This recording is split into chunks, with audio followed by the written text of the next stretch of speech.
मित्रों, कक्षा 9 विषय हिंदी व्याकरण विभाग में उपसर्ग के बारे में आज हम यहाँ पर चर्चा करेंगे। हिंदी भाषा में हिंदी के अपने उपसर्ग, संस्कृत के उपसर्ग और अरबी, फारसी, उर्दू के उपसर्गों का प्रयोग होता है। यहाँ पर हम इन भाषाओं में से प्रमुख उपसर्ग, उनके अर्थ एवं उनसे बने शब्द दिए जा रहे हैं। तो उनमें आज हम यहाँ पर हिंदी के उपसर्ग के बारे में चर्चा करेंगे। हिंदी के उपसर्ग को समझने की कोशिश करते हैं। हिंदी के उपसर्ग, पहला है अ, जिसका अर्थ होता है, अ का अर्थ होता है अभाव, निषेध। और इससे अ उपसर्ग जुड़ने पर जो मूल शब्द होता है, पहला शब्द है मूल चेत। चेत में अ उपसर्ग जुड़ने पर अचेत शब्द बनता है, यानी कि चेतना से हीन, बिना चेतना का, बिना चेतना के अभाव का, ऐसा अर्थ होता है। दूसरा मूल शब्द है ज्ञान। इसमें अ उपसर्ग जुड़ने पर अज्ञान बनता है। अज्ञान शब्द का निर्माण होता है, जिसका अर्थ होता है बिना ज्ञान का।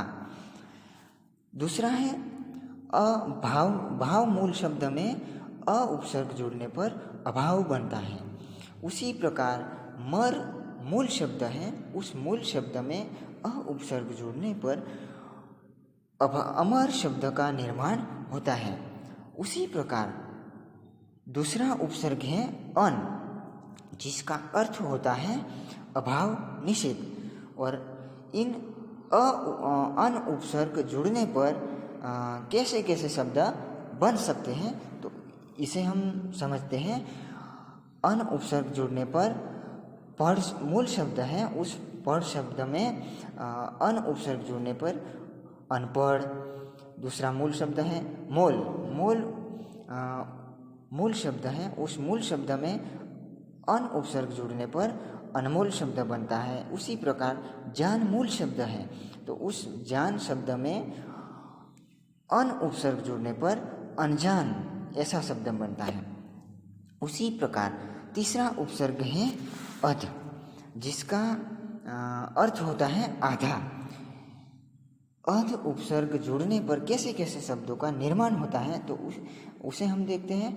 अधपका, अधखिला, अधमरा, ऐसे शब्दों का निर्माण होता है। यहाँ पर अधपका यानी कि किसी चीज़ को हम खुराक बनाते हैं, तो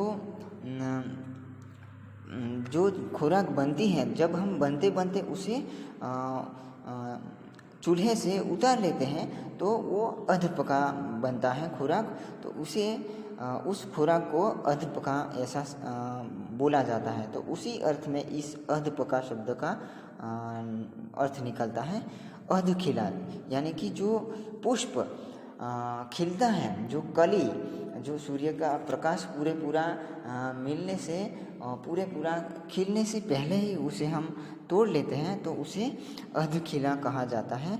उसी प्रकार जो व्यक्ति मर रहा है उसे अधमरा कहा जाता है। तो उसी अर्थ में अधमरा शब्द का अध उपसर्ग जुड़ने पर जो अधमरा शब्द का निर्माण होता है। उसी प्रकार औ उपसर्ग है, जिसका अर्थ होता है हीन, निषेध, यानी कि इससे औ उपसर्ग जुड़ने पर कैसे कैसे शब्दों का निर्माण होता है, उसे हम देखते हैं। तो अवगुण, अवघट और अवढर, ऐसे शब्दों का निर्माण होता है। उसमें ऐसे शब्दों में औ उपसर्ग अ और अ को काना और दो मातर, ऐसे शब्दों का ये मात्राएं लगती हैं, और इस मात्रा अ को लगने पर औ उपसर्ग बनता है, और ऐसे औ उपसर्ग जुड़ने पर ऐसे शब्दों का निर्माण होता है। उसी प्रकार क और कु उपसर्ग हैं, उसका अर्थ ये होता है कि बुरा और बुराई, यानी कि क उपसर्ग और कु उपसर्ग जुड़ने पर पूरे शब्द का अर्थ ही बदल जाता है। तो इस शब्द का कैसा अर्थ निकलता है उसे हम देखते हैं। तो कपूत यानी कि जो पुत्र होता है, यानी कि उसमें बुराई का गुण होता है, बुरा गुण होता है, उसके लिए कपूत शब्द का प्रयोग किया जाता है।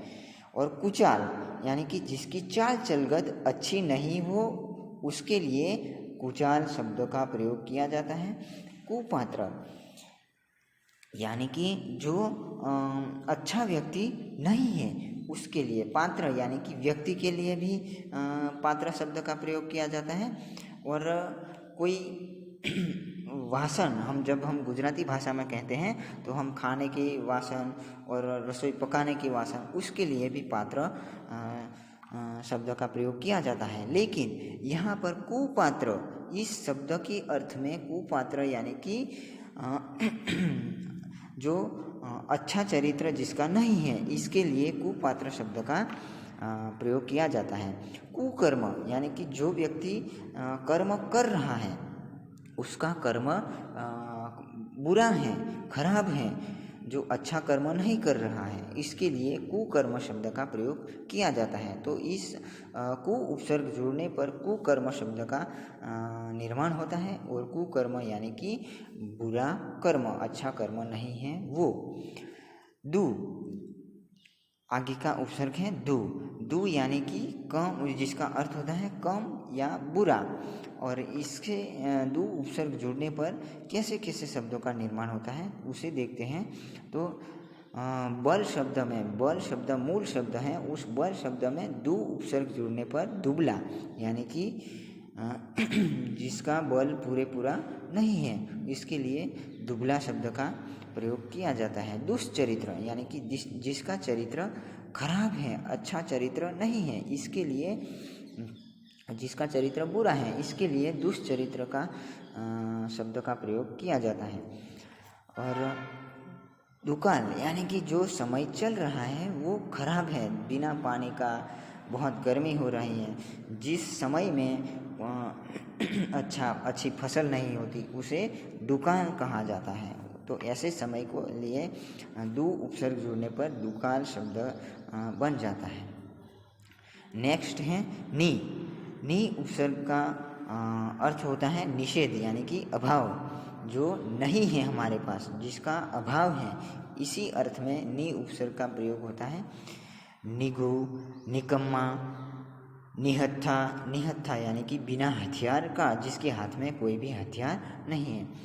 निधड़क यानी कि जिसकी धड़कन भी नहीं है, जिसके शरीर में सांस नहीं चल रही है, ऐसे को निधड़कन कहा जाता है।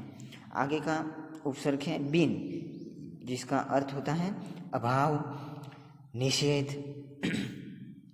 और इस बिन उपसर्ग से कैसे शब्दों का निर्माण होता है, तो कि बिन देखा यानी कि हम जो देख नहीं सकते और नहीं देखा है, इसके लिए बिन देखा शब्द बनता है। और बिन ब्याह यानी कि जिसकी शादी नहीं हुई, उसके लिए बिन ब्याह। और बिन बोला यानी कि जो बोला नहीं गया हो, उसके उसी अर्थ में बिन बोला शब्द का प्रयोग होता है। भर यानी कि जिसका अर्थ होता है पूरा, यहाँ पर भर शब्द का, भर उपसर्ग का प्रयोग करके हम कैसे शब्दों का निर्माण कर सकते हैं, बना सकते हैं, कैसे शब्द बना सकते हैं, उसी अर्थ में भर यानी कि भरपूर, जिस पात्र में, जिस वासन में हम कोई चीज़ पूरी भर दे, पानी भर दे या दूध भर दे या कोई अनाज भर दे, खाद्य पदार्थ भर दे, उसी अर्थ में उस वासन में पूरा भर दे तो उसे भरपूर कहा जाता है। भरसक और भरपेट, हम पेट भर के खाना खा लें, उसी लिए भरपेट शब्द का भर उपसर्ग जुड़कर भरपेट शब्द का निर्माण होता है। दूसरा है स, जिसका अर्थ होता है अच्छा सहित। स उपसर्ग जुड़ने पर कैसे शब्दों का निर्माण होते हैं, जो पुत्र होता है उसे स उपसर्ग जुड़ने पर सपूत, सचेत, सहर्ष, सजातीय, ऐसे शब्दों का निर्माण होता है। सपूत यानी कि अच्छा पुत्र, सचेत यानी कि हमारी चेतना हमारे शरीर में चेतना है, इसीलिए सचेत, चेतना सहित। सहर्ष, हर्ष यानी कि कैसा हर्ष? अच्छा हर्ष। और सजातीय यानी कि अच्छी जाति का, इसीलिए स उपसर्ग जोड़ने पर सजातीय शब्द बनता है। नेक्स्ट उपसर्ग है सु यानी कि उत्तमता, साथ। सुडोल यानी कि अच्छे शरीर का, पूरे जिसका अंग अच्छा हो,